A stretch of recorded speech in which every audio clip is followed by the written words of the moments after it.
वाढवतायत, मजबूत करतायत। आज येणाऱ्या निवडणुका, स्थानिक स्वराज्य संस्थेच्या निवडणुका डोळ्यासमोर ठेवून नक्कीच कार्यकर्त्यांना बळ द्यायचा आमचा प्रयत्न आहे। मराठवाड्यामध्ये प्रचंड अतिवृष्टी आहे आणि प्रताप सरनाईक तिकडे पोहोचले नाहीत असं म्हणतात। एकंदरीत काय ते मला वाटतं प्रताप सरनाईक साहेबांनी स्वतः म्हटले मगाशी काही वेळापूर्वी की ते स्वतः जाणार आहेत। जात असताना शिवसेनेच्या वतीने त्यांच्या वतीने मदतकार्य ते घेऊन जात आहेत, त्यांची जुळवाजुळव ते करतात। मला वाटतं पालकमंत्री म्हणून त्यांचा काही दिवसापूर्वी देखील दौरा झाला होता आणि ते अतिशय कार्यसक्षम असे ते मंत्री आहेत। पूर परिस्थितीमध्ये मदत पोहोचवण्याच्या बाबतीमध्ये शिवसेना नेहमी अग्रेसर राहिलेली आहे, मदती करता नेहमीच पुढे सरसावलेली आहे। मला वाटतं प्रताप सरनाईक साहेब देखील नक्कीच योग्य वेळेस तिथे पोहोचतील।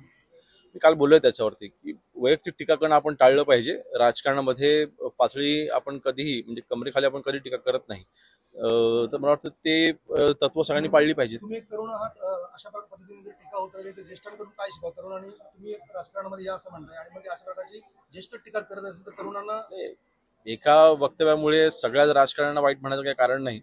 शेवटी सुसंस्कृत आपला महाराष्ट्र आहे, महाराष्ट्रामध्ये सुसंस्कृत राजकीय वारसा ह्या महाराष्ट्राला आणि आम्ही त्या लहानपणापासून पाहिलेला आहे। त्यामुळे एका वक्तव्यामुळे असं काही महाराष्ट्राच्या राजकारणामध्ये काही राजकारणाची प्रतिमा काही मलिन होत नाही। ओढा दुष्काळ मराठवाड्याला जाहीर करण्याची मागणी होती, कॅबिनेटमध्ये काय चर्चा होते?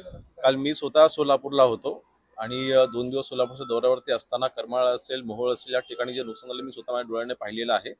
मला वाटतं आत्ताच काही वेळापूर्वीच शासन निर्णय देखील जाहीर झालेला आहे, जवळपास 2,500 कोटीचं पॅकेज देखील जाहीर झालेलं आहे।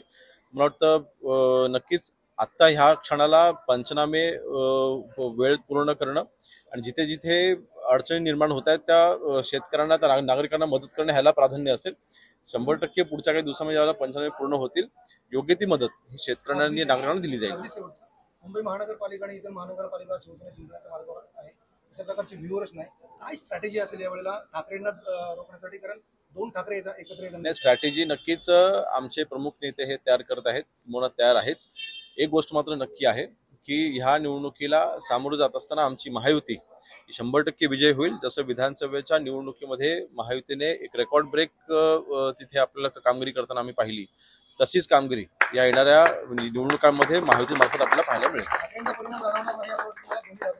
त्यांना आता नाकारलेलं आहे ना, ज्यांना ऑलरेडी जनतेने नाकारलेलं आहे, ज्यांनी सत्तेमध्ये असताना मराठी माणसांसाठी काही केलं नाही, तर आता सत्तेत उतरल्यानंतर मराठी माणसासाठी आता आम्ही हे करू ते करू सांगतायत, त्या वल्गनांना काही अर्थ नाही। सत्तेत असताना 2.5 वर्ष मुख्यमंत्री असताना मराठी माणसांसाठी एकही निर्णय त्यांनी घेतलेला नाही, हे मराठी माणसांना ज्ञात आहे। म्हणून निवडणुकीच्या तोंडावरती फक्त मराठी माणसांच्या नावाने राजकारण करणं हे जनतेला कळतंय, म्हणून त्यांना 100% लोकांनी नाकारलेलं आहे। येणाऱ्या निवडणुकांमध्ये महायुतीचा 100% विजय होईल। धन्यवाद।